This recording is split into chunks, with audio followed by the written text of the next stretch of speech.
We've now completed our study of the historical Jesus. We've covered all of the available sources for reconstructing his life. We've discussed historical criteria that can be used to get behind the later portrayals of his life in the Gospels to see what the man himself was really like. We've used these criteria to try to paint a coherent picture of what he said, what he did, and why he died. My overarching thesis for the second half of the course has been that Jesus was an apocalypticist who expected the imminent end of the age with the coming of a cosmic figure of judgment from heaven. I've tried to show that all of the sayings and deeds of Jesus that can be accepted as historically reliable fit well into that apocalyptic framework. And I began to show in the last lecture how Jesus' own religion came to be transformed by his followers as soon as they came to believe that he had been raised from the dead. In this lecture, I want to talk about a different kind of transformation of Jesus' teaching, one whose impact is still with us today. This transformation, interestingly enough, does not involve altering Jesus' teachings in light of a new situation, so much as adhering literally to some of his teachings when the situation itself has drastically changed. Since Jesus' time, there have continued to be people who believe the world will end soon. Most of them have based their beliefs on the teachings of Jesus. And even though every single one of these prophets of doom, from the 2nd century to the 20th, has been incontrovertibly wrong about their predictions, the business of predicting the end of the age continues to be alive and well among us today. I won't be able to provide anything like a comprehensive account of all those who have predicted the time of the end. But I would like to mention a couple of the more interesting figures, starting closer to our own time. I'll begin with 1988, a year that will not go down in the history books as the most significant year of the 20th century or even of the 1980s. But it was supposed to be. In fact, it was supposed to be the year of all time. 1988 was to be the year the world ended. Proof was given in a widely distributed and remarkably influential booklet entitled 88 Reasons Why the Rapture Will Occur in 1988. It was written by a man named Edgar Whisenant, who was a former NASA rocket engineer.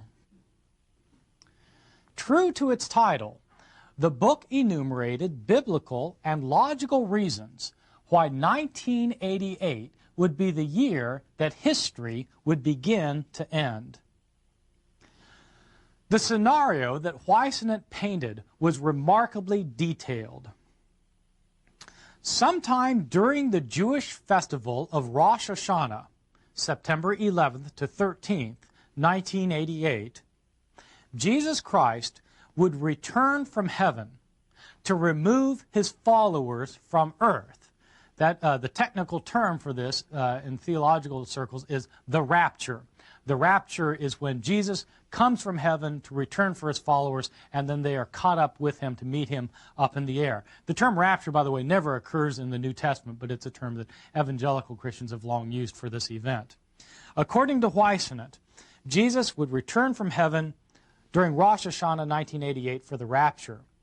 This would lead to a 7-year period of cataclysmic disaster on the earth, a period that is called in these same circles the period of the tribulation. The tribulation would begin at sunset on October 3rd, 1988, when the Soviet Union would invade Israel and so inaugurate World War III. The crises that ensued would lead to the rise of a personal agent of Satan, the Antichrist, who would lead millions away from God and in the midst of worldwide ruin and despair, declare himself to be divine. The Antichrist would then try to take over the world's government. This would lead ultimately in a thermonuclear war on October 4th, 1995, a war that would devastate the United States. In Weissenet's words, you'll be able to walk from Little Rock to Dallas over ashes only. It would also throw the world into nuclear winter, in which temperatures would never rise above 150 degrees below zero. It would also obviously eliminate the world's food and water supply. Obviously, it wouldn't be a pretty picture. Even though this book by Weissenet may sound like a quaint bit of Christian science fiction, it was read as gospel truth by a surprising number of sincere and devout Christians. Within months of its production, over 2 million copies were in circulation. Numerous Christians, as you might expect, pointed out that the precision that Weissenet used to pinpoint the dates, the precision itself was unbiblical. After all, had not Jesus himself been recorded as saying from Matthew's Gospel, chapter 24, quote, "But of that day and hour no one knows, not even the angels of heaven nor the Son, but the Father only." Weissenet, though, was unfazed. He pointed out that he had not predicted the day and the hour of the end, only the week. The 88 reasons that Weissenet provides for his readers are presented for the most part as biblically certain prophecies that many co-literalists had difficulty disputing. As just one example, from the same chapter of Matthew, before detailing the cosmic disasters that would happen at the end of time, before the arrival of the kingdom, Jesus gives the following saying. He says, "From the fig tree, learn its lesson. As soon as its branch becomes tender and put forth its leaves, you know that summer is near. So also, when you see all these things, you know that he is near, at the very gates. Truly I tell you, this generation will not pass away until all these things take place." How does one interpret this passage? Weissenet points out that in the Bible, the fig tree is commonly used to refer to the nation of Israel.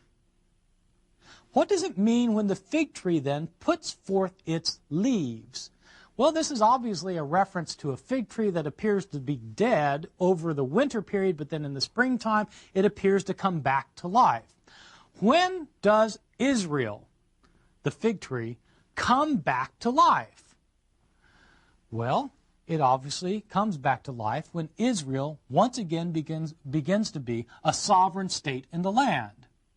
When was that? Well, in fact, it's happened already in 1948 with the establishment of the modern state of Israel. That's when the fig tree puts forth its leaves. Truly, I tell you, this generation will not pass away before all these things take place. How long is a generation in the Bible? 40 years. The end of the age has to happen 40 years after 1948. 1988 must be the year. Weissenet claimed that dozens of other biblical predictions all pointed to exactly the same time. Let me give you just one of the other simpler examples. Most of the examples are highly complicated. He loves to crunch these numbers. I guess with his engineering background, this is what he liked to do. He was able to do it quite effectively. Let me give you one of the more simple examples. Leviticus, chapter 26, verse 28.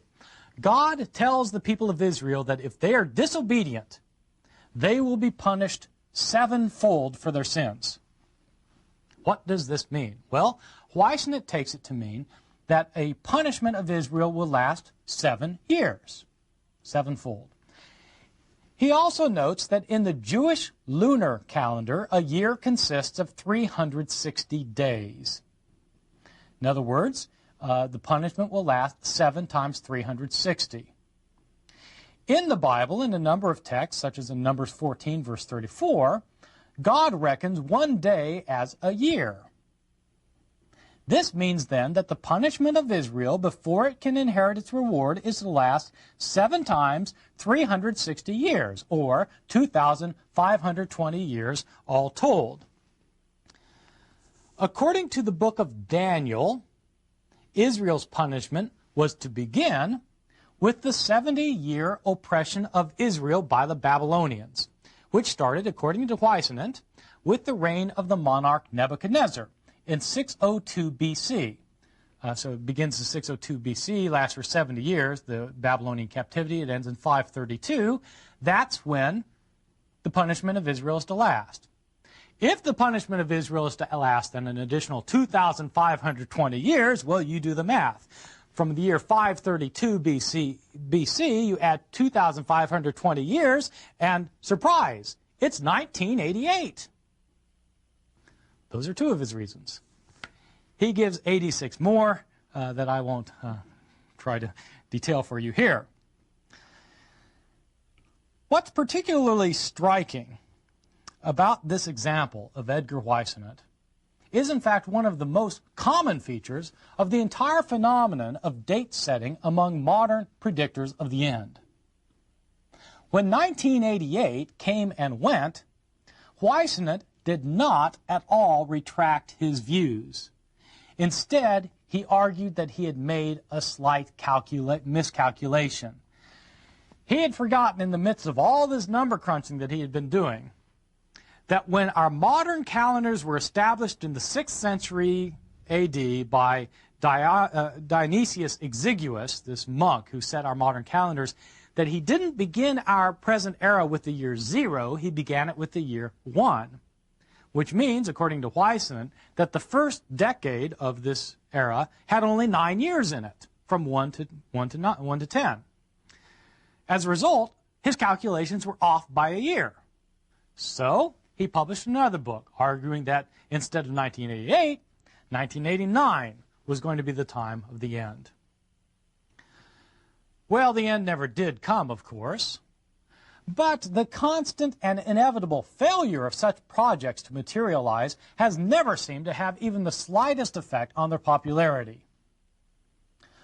A clear case in point comes not from an obscure author like Edgar Weissenant, but from one of the best-selling authors of the entire modern period, an evangelical Christian named Hal Lindsey. Even though many people today haven't heard of Hal Lindsey, I asked a class just last week of undergraduates how many of them had heard of Hal Lindsey, and none of them had out of 50 students. If I had asked a class that 15 years ago, half of them would have heard of him. They would have heard of him because, in fact, Hal Lindsey may well be, as odd as this might sound, he may well be the most read author of the 20th century.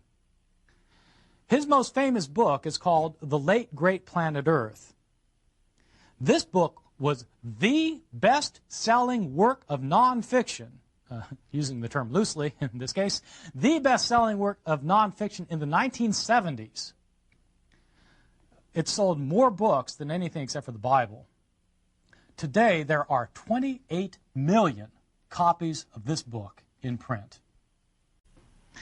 Lindsey was no number cruncher like Weissenant. He was a savvy observer of the times with an unusual knack for relating to or even mesmerizing the average mildly interested reader, especially college students, as it turns out.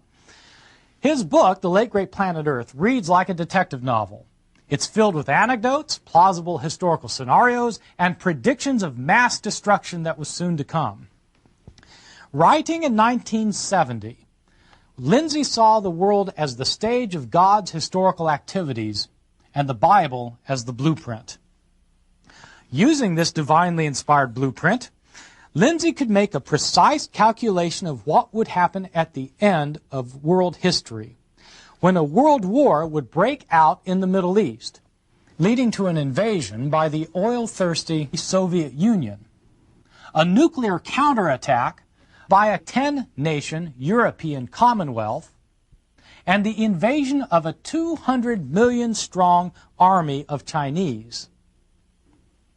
The cataclysm was to commence in the 1980s, and Lindsay was able to provide a precise, blow-by-blow account of troop movements, attacks, and counterattacks.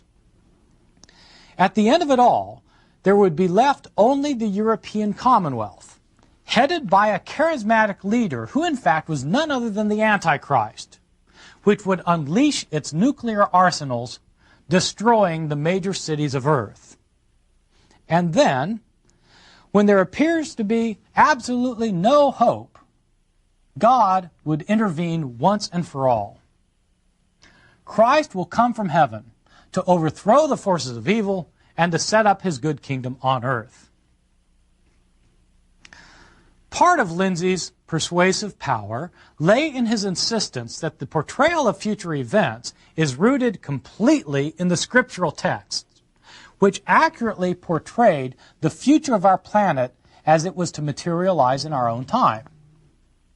The problem, of course, is that this has been the claim of every Christian doomsday prophet since there have been Christian doomsday prophets. And, as always happens, when the predictions offered so confidently do not occur, well, the doomsday prophets need to go back to the drawing board and start again. What's most intriguing, though, is, as I've noted, is that the even evangelistic fervor of these people never dies down with each successive edition of their books. What they do is, when the prophecies don't become fulfilled, what they do then is they write another book claiming either that more prophecies have been fulfilled so that the picture now is even clearer and this is what's going to take place next, or they write a book saying, well, there was a slight miscalculation because of X, Y, and Z, but now we see the following, etc., etc. This was the case with Hal Lindsey himself. He had predicted with confidence that the end was going to come sometime in the mid-1980s. He also used this parable that Weissman had used of the fig tree, saying that it must happen by 1988 because of the nation of Israel, 40 years after that, etc. When it appeared that this wasn't going to happen, well, Lindsay wrote another book called 1980s Countdown to Armageddon. Armageddon is the code name for the battle that's to happen outside of in the plain of Megiddo in Israel. And so you talk about the Battle of Armageddon, where according to the book of Revelation, you have these massive troops converging on one another, massive bloodshed so that the blood actually rises up to the bridle of the horses. It's going to be this huge war. And so this book then is 1980s Countdown to Armageddon, when this thing is going to happen. A book in which Lindsay, true to form, argues that everything is going according to plan. Well, some things were going according to plan. This book was on the New York Times bestseller list for 21 weeks. Evidently, Lindsay's reputation hasn't been tarnished a whit by his failed interpretations.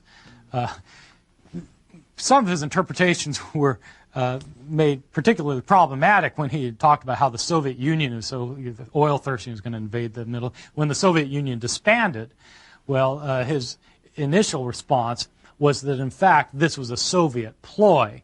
His idea was that Mikhail Gorbachev had made it look like the Soviet Union had disbanded, but in fact what he really was doing was letting the West put down its defenses and stop spending so much on its missile systems. And once that happened, then the Soviet Union was going to re-emerge and take over the world. Lindsay, by the way, his claims obviously are not politically innocent. He was a very strong advocate for Ronald Reagan's defense policies. During the during the 80s, he was actually used by the Reagan administration to encourage people to support the idea of building up America's defense in light of threats from overseas. In any event, Lindsay's reputation wasn't tarnished when these predictions didn't come to fulfillment, nor has it been tarnished by his more recent claims that UFOs are deceptive ruses by demons who will soon stage a massive UFO landing so as to mislead Earthlings into believing in life on other planets. These are just demons who are trying to confuse people. Lindsay's books and videos continue to be enormously popular. Well, if we had more time, we could detail other failed prophecies that have occurred throughout the course of Christian history. It's worth noting, at least, that these failed prophecies seem to occur in almost every generation. Here, I'll just mention a couple of striking examples, not even dealing with the massive concerns that some believers have right now over the approach of the year 2000. Most people listening to these tapes, of course, will be living after the year 2000 has turned, and so will know for a fact whether, in fact, these current fears are justified or not. Let me talk, though, not about the future, but about the past. Possibly the best-known American failed prophecy was experienced by the followers of a man named William Miller, a New York farmer who in the early part of the 19th century came to realize on the basis of a careful study of the Bible that the world would end in a cosmic blaze of glory in the year 1843. It took him a long time to convince anybody of this. In fact, William Miller himself, unlike his modern-day counterpart, was not in it for any kind of self-advancement. He wasn't making any money off of this deal. In fact, he was reluctant even to tell anybody what he had found in the Bible. He ended up telling some pastors what he had found, and some of them became convinced, and eventually this thing snowballed, and then an avalanche occurred, and there were hundreds of people who started believing this, then thousands of people throughout this country. There were tent meetings in which they would talk about the coming of the end, and people became convinced that it was going to happen in 1843, and they actually picked a date. When that date didn't happen, they picked another date, and then a third date. The third date was the big one. Thousands of people became convinced that Jesus was going to return on that date. Many of these people actually gave away everything they had in expectation of that day, thinking that they didn't need this stuff, so they quit their jobs, gave their stuff away. Some people afterwards, after the great disappointment, as it's called, because they were sure it was going to happen on this night, and it didn't happen, some of the people who had given away all their stuff ended up going to court in order to try and win some of it back. Well, Miller wasn't all that unusual in the history of Christianity. An even more significant historical event took place long before this in the predictions of the Italian monk Joachim Fiore, who way back in the 12th century had demonstrated that the Antichrist would soon appear, and that the end of the age would arrive by the year 1260. People don't know about these predictions today unless they happen to be medieval historians or people interested in such things. But these predictions of Joachim of Fiore played a major role in the theological reflection throughout the Middle Ages. And once again, people were shocked and dismayed when these predictions didn't come true because, in fact, they were based on biblical prophecies. Well, not even Joachim of Fiore was a new event on the Christian theological front. 1,000 years before Joachim of Fiore, we can find an important group of Christians living in Asia Minor. This is a group of Christians that adhered to the teaching of a 2nd century prophet named Montanus. Montanus claimed that the world was going to end within his own generation. He had a large following. One of the greatest theologians of early Christianity belonged to his group, none other than Tertullian, who is famous as an apologist and a theologian of the 2nd century. He was a Montanist who believed that the end was imminent. You can press this dating of the end about as far back as you can go. Montanus himself, of course, wasn't the first. Even a century before Montanus, we find the writings of the Apostle Paul, which came to form part of the New Testament itself. These are the earliest Christian writings that we have. In Paul's letters, he tells his followers that Christ is going to return from heaven in a mighty act of judgment and remove his followers from the world. 1 Thessalonians chapter 4. Who would he remove from the world? Both those who had previously died, and, in Paul's words, we also who are still alive. Paul appears to have expected that he himself would be alive when these things happened. Well, these are just a few of the many names that we know about, names of those who believed that the world would end in their own generation. In fact, it appears that every generation has had people who claim that their generation was the last. Most of the names of those who have predicted the imminent end of all things, of course, are now lost to us in the shrouds of history. There are two things that all of these predictors of the end have in common, as we've already seen. Two things that every one of them has in common. First, every one of them was completely wrong.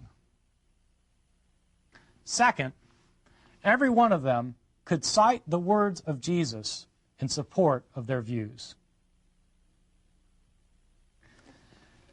Let me conclude by telling you my point in making this brief survey.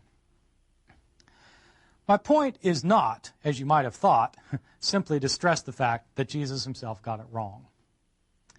It's instead to say that I think his earlier followers probably got something right. I have to admit to being a bit hesitant to make this point, given the fact that these lectures have been based completely on a historical study of Jesus rather than on any theological set of beliefs, my belief, your belief, or anybody else's beliefs. To paraphrase the Hebrew prophet Amos, I myself am neither a theologian nor the son of a theologian. Ultimately, my concerns in a lecture series like this are not theological. But it does seem to me that if someone were interested in theology, they might want to take heed of how the early Christians handled their traditions about Jesus. One of the frustrations of the historian of ancient Christianity is that the early Christians did not preserve their traditions about Jesus intact, but modified these traditions in order to meet the new situations that they, the Christians, found themselves in. They changed the traditions in light of their new situation. As we've seen, Christians had no qualms at all about doing that. They tried to make these traditions fit the situation they themselves were in. More than anything else, it's their willingness, even their eagerness to do so, that creates such huge problems for historians who want to know what Jesus himself actually said and did. But that which causes such huge problems for historians may create huge possibilities for theologians, or even for simple believers, who are interested in something more than the plain facts of history. Those who refuse to recognize that every new situation is a new context, and that new contexts require a rethinking of old traditions, are committing the mirror image of the error of those who refuse to recognize that Jesus has to be understood within his own context. We can't pretend that Jesus lived in our context and so interpret his words in light of what they might mean today. We have to put them in his own context.